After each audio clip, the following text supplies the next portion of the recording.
Hello बच्चों, तो देखिए इससे पिछले लेक्चर में हमारा जो टॉपिक चल रहा था, ठीक है ना, कि ए के सांद्रण में होने वाली कमी तथा बी के सांद्रण में होने वाली वृद्धि के द्वारा हम उसकी अभिक्रिया की औसत दर कैसे डिफाइन करें। तो हमने यहाँ पे ओवरऑल रेट ऑफ रिएक्शन निकाली थी। हमारे पास जो प्रोडक्ट बना था, ठीक है ना, कि हमारे पास कोई ए रिएक्टेंट है, बी से बी प्रोडक्ट में कन्वर्ट हो रहा है, तो उसकी रेट ऑफ रिएक्शन क्या होगी, तो हमने ये डिफाइन कर लिया था, ठीक है ना।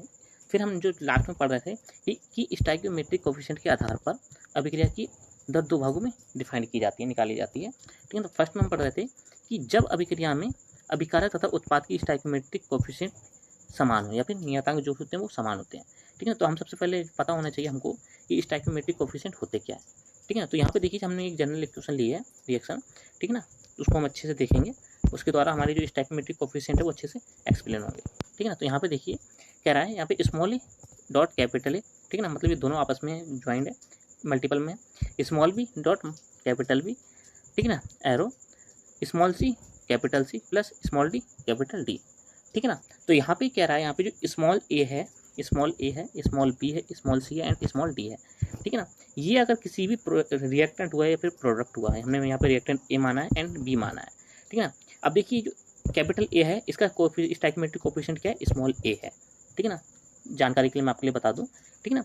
और जो यहाँ पे कैपिटल बी है जो कि हमारे पास में क्या है, रिएक्टेंट है, इसका स्टाइकियोमेट्रिक कोफिशिएंट क्या है, स्मॉल बी है, ठीक।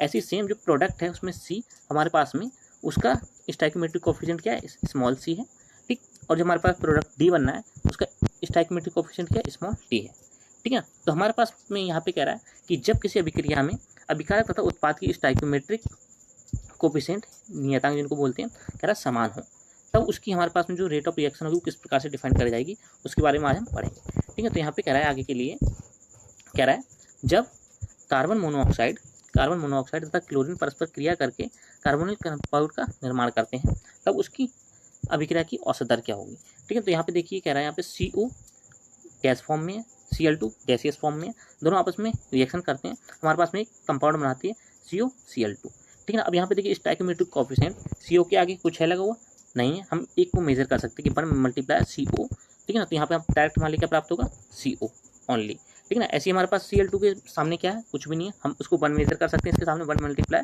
Cl2, ठीक है। तो डायरेक्ट हमारे लिए क्या प्राप्त कराएगा, Cl2, ठीक है ना। तो इसमें हम इसका स्टाइकियोमेट्रिक कोफिशिएंट देखो तो हमारे लिए क्या मिल रहा है, 1, ठीक है ना। तो यहाँ पे हमारे पास में देखेंगे रिएक्टेंट में स्टाइकियोमेट्रिक कोफिशिएंट समान है, ठीक है। देन हम देखेंगे प्रोडक्ट में, ठीक। तो हमारे पास प्रोडक्ट क्या है, हमारे पास में COCl2, ठीक है ना। यदि हम इसका 1 मेजर करें स्टाइकियोमेट्रिक कोफिशिएंट, ठीक है, तो मल्टीप्लाई COCl2, देन हमारे लिए फाइनल में क्या प्राप्त कराएगा, COCl2, ठीक है। तो हम इस प्रकार से इसको भी बोल सकते हैं कि जो COCl2 है इसमें भी जो स्टाइकियोमेट्रिक कोफिशिएंट है इसका वो क्या है, 1।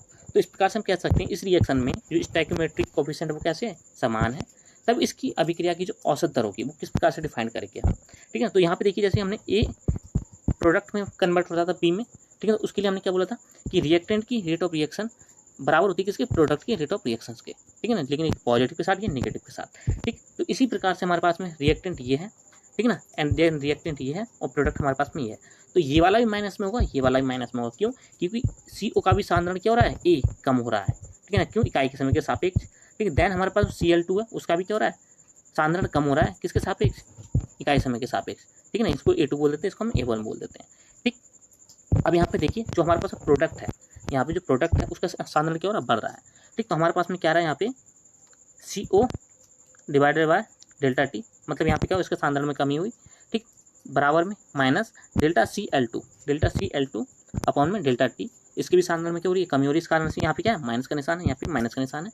अब यहाँ पे देखिए जो इतना इनमें माइनस का निशान है, जितनी इसकी वैल्यू आएगी, जितनी इसकी वैल्यू आएगी, उसका एडिशन की वैल्यू हमारे पास में बराबर देगी किसके, इसकी पॉजिटिव की वैल्यू के, ठीक है ना, जो यहाँ की हमारे पास में जो CO में वृद्धि होगी, ठीक है ना। तो यहाँ पे हमारे पास क्या आ रहा है कि डेल्टा, यहाँ पे डेल्टा आएगा, आप लगा लीजिएगा, डेल्टा प्लस यहाँ पे, सॉरी एक मिनट, तो यहाँ पे हमारे लिए फाइनल क्या प्राप्त होगा, equal two plus delta capital bracket COCl2 divided by delta T, ठीक है ना। तो यहाँ पे क्या है, उतने ही समय में जितना ये वाला डेल्टा T है, ये वाला डेल्टा T है, ये वाला डेल्टा T है, ये तीनों की तीनों डेल्टा T की वैल्यू क्या है, सेम है, और उतने ही सांद्रण इतने क्या समय में क्या है, इसमें वृद्धि और इन दोनों में क्या है, डिक्रीजिंग की वैल्यू को डिफाइन किया जाएगा, ठीक है ना। तो इस प्रकार से हमारे पास जो रिएक्शन है इसकी रेट ऑफ रिएक्शन ओवरऑल क्या रहेगी, ये बनेगी, ठीक है ना। ठीक इसी प्रकार से हमारे पास में एक नेक्स्ट इक्वेशन है ली हुई रिएक्शन, कह रहा है यहाँ पे ठीक इसी प्रकार से फास्फोरस पेंटाक्लोराइड जब हमारे पास में विघटित होता है तब क्या बना रहा है ये डिकम्पोज होके पेंटा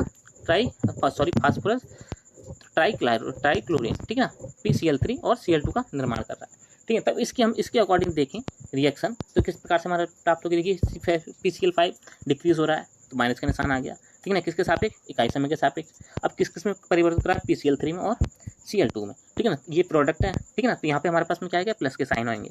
जितने भी प्रोडक्ट बनेंगे हमारे पास में वो सारे के सारे क्या होते हैं, प्लस में बनते हैं, और जितने भी रिएक्टेंट होंगे वो हमारे क्या होंगे, माइनस के साइन के साथ में दिखाए जाते हैं, शो आउट करे जाते हैं, ठीक है ना। तो यहाँ पे हमारे पास है PCl3 डेल्टा P के साथ में, ठीक है ना, सॉरी डेल्टा प्लस के साथ में, और यहाँ पे डेल्टा T डिवाइड में रहेगा इसके, प्लस यहाँ पे हमारे पास रहेगा प्लस डेल्टा Cl2 अपॉन में T, ठीक है ना। तो ये हमारे पास क्या रहेगा, प्रोडक्ट का रहेगा, ठीक है ना। तो आई होप आपके लिए समझ में आया होगा कि हम किस प्रकार से जो हमारे पास में स्टोइकियोमेट्रिक कोफिशिएंट समान होते हैं उनकी हम रिएक्शन कैसे लिखते हैं। तो यहाँ पे देखिए अगर हम मेजर करें स्टोइकियोमेट्रिक कोफिशिएंट, यहाँ पे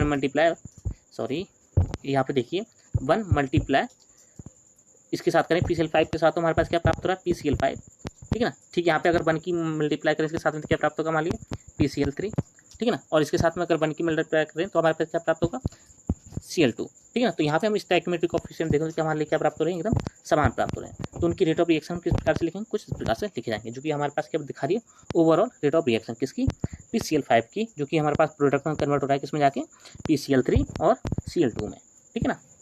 अब सेकंड में हमारा चलता है कि जब रिएक्शन में रिएक्टेंट एंड प्रोडक्ट, जो कि हमारे पास क्या है, अभिकारक और उत्पाद की स्टोइकियोमेट्रिक कोफिशिएंट डिफरेंट मतलब अलग अलग हो, ठीक है। तो यहाँ पे कह रहा है कि